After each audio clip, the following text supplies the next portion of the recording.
what really turned it over for me, you know, I was wrestling D3, I started beating a lot of D1 guys. I started placing it like Midlands and freestyle tournaments because like, hey, D1 guys, they were a lot better than me on paper. You know where they weren't better than me? Upper body. So I had to find a way to get there. And this is where I started beating All-Americans and ranked guys D1 because I found out they all suck up top. So if you start now, that's when I started. I started at 16 Greco. I learned how to get there in big matches, and these guys were running away from me. They were scared. And when I got there, it was big points. All right, so one of the ways I started really putting it together was, how do I take my favorite shot, my single, and score it, or go to my upper body? And this is where I got into it, right? Pull that, I'm shooting a single, he stretches out, putting my hands. One thing I figured out is his legs are back, so I can step right up in a really good position. I'll split my hands, I go right to this seatbelt underhook. And when I step up, stepping up in the middle. See that? His legs are back. Now I'm cooling, I'm locking my hands and cooling. See that? Shot, boom, legs back. Putting hands, seatbelt, stepping up in the middle. Now I'm going forward, I'm pulling them into me. Pulling them into me and locking my hands. Alright? If I go forward, I can get thrown. Get thrown really easily. I'm pulling them onto my hips. Now I can say have them on my hips, get them on one foot. And I start switching that lock, start using my hip, taking those back. Most likely, a good wrestler is going to throw that arm forward. And I'm going to get just my 3. But this is a great thing. Score my single, then I go for this. If they felt both, they're going to be running for both of those things. And that opens up my snaps. That opens up my other attacks, right?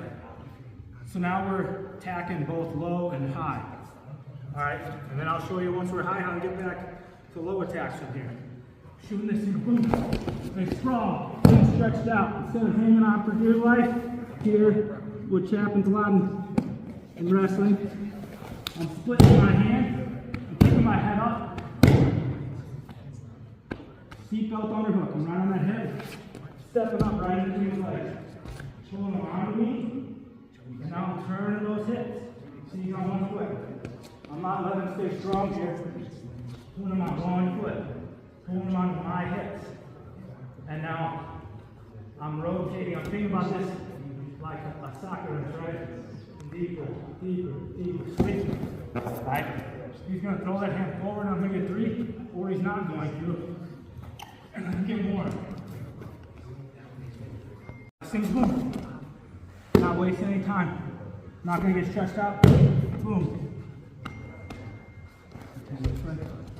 On this leg, he's sprawling, getting stretched out. Put hands on the mat, separate hands. Stepping right back up into here. Pulling them onto me.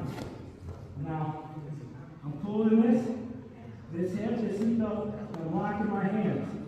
Now I'm going to try and move that lock. Walk them forward. Get my big points, or I get my takedown. Guys want to try it? Once we're there and we hit that, there's a lot of fun things that open up. All right, 1, 2, 3.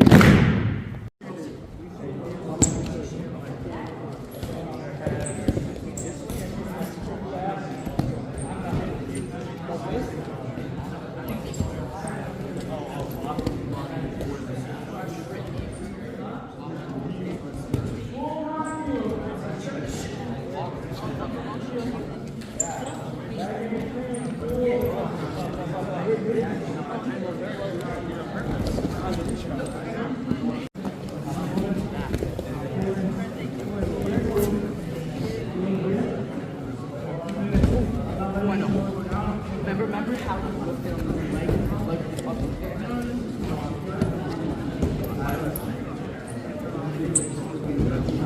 Remember, I'm in a shot.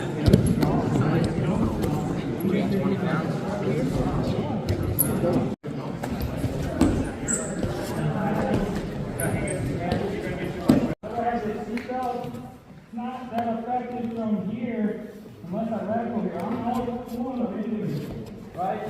Even if I just want to pull them pocket to pocket.